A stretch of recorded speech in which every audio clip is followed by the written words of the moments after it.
To help answer that question, let's ask Colonel Doug McGregor, a retired U.S. Army colonel, and he joins us now. Colonel, great to see you this evening. Just a whirlwind, whiplash of news today when it comes to Russia and Ukraine. What should we make of it?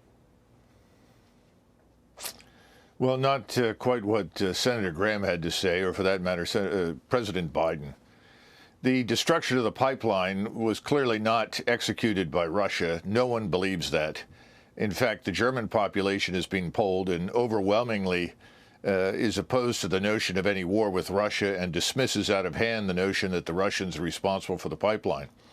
I think three things are what we're dealing with right now. First of all, Putin has decided that no one in Washington will negotiate with him, and he knows that Washington is ultimately in control.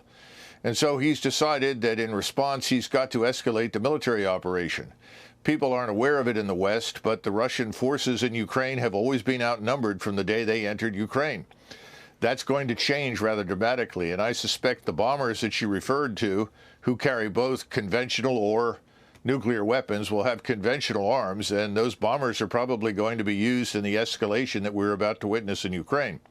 And I think he's going to settle this dispute in Ukraine on terms that are acceptable to Russia that we may not like.